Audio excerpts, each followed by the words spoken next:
আসসালামু আলাইকুম রহমাতুল্লাহি ওয়া বারাকাতুহু। আউযু বিল্লাহি মিনাশ শাইতানির রাজীম। বিসমিল্লাহির রহমানির রহিম।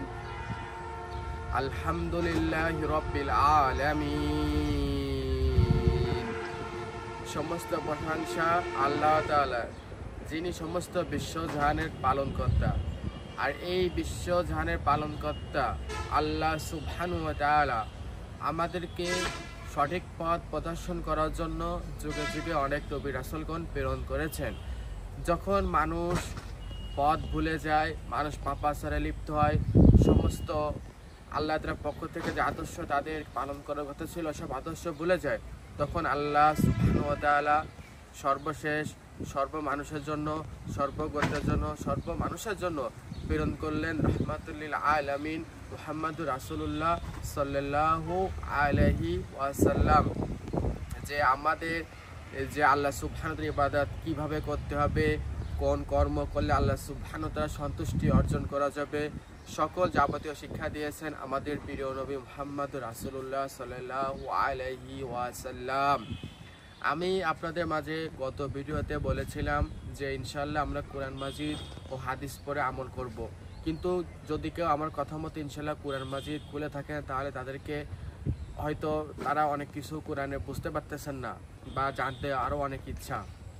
তাদের উদ্দেশ্যে বলতে চাই, যদি কোরআন মাজিদ বুঝতে হয় তাহলে রাসূল সাল্লাল্লাহু আলাইহি ওয়াসাল্লাম হাদিস পড়ে ইনশাআল্লাহ আমাদেরকে আমল করতে হবে। আর আমরা যদি আমল পিছিয়ে যায় তাহলে আমাদের যে সময়টা চলে যাচ্ছে, আমরা কিন্তু সঠিকভাবে আমল করতে পারতেছি না। এটা আমাদের চরম ব্যর্থতায় সীমায় যে দাঁড়িয়েছে। তো ইনশাআল্লাহ আমরা যদি আল্লাহ সুবহানাহু ওয়া তাআলার রহমত, দয়া, অনুগ্রহ এই দুনিয়াতে বা আখিরাতে যদি পেতে হয়, তাহলে আমাদের প্রিয় নবী মুহাম্মদুর রাসূলুল্লাহ সাল্লাল্লাহু আলাইহি ওয়াসাল্লামের সুন্নাত অনুযায়ী আমল করতে হবে।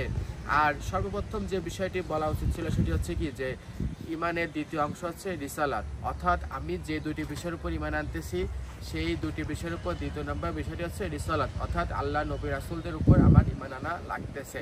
তাই ইনশাআল্লাহ আমরা নবী রাসূলগণ আমাদের প্রিয় নবী মুহাম্মদ সাল্লাল্লাহু আলাইহি ওয়াসাল্লাম যা বলেছে আমরা ইনশাআল্লাহ সেটা বিশ্বাস করে নিয়ে আমাদের পথগুলো চলবো, তাহলে আমরা আল্লাহ সুবহানাহু ওয়া তাআলার দয়া অনুগ্রহ পাবো। শুধু পার্থিব জগতে না, শুধু ইবাদত না, আমাদের জীবনে যা কিছু আছে, আমাদের যত কিছু প্রয়োজন সকল কিছুর ভিতরে আল্লাহ সুবহানাহু ওয়া তাআলা দিয়ে রাখিছেন। কিন্তু আমরা তো ভুল মানুষের পথ ধরে আমরা পথভ্রষ্ট হয়ে যাচ্ছি। কিন্তু আল্লাহ সুবহানাহু ওয়া তাআলা আমাদেরকে বিশ্বাস করে আমাদেরকে সঠিক পথে চলার জন্য নবী প্রেরণ করলে সেদিকে আমাদের বিশ্বাস নাই।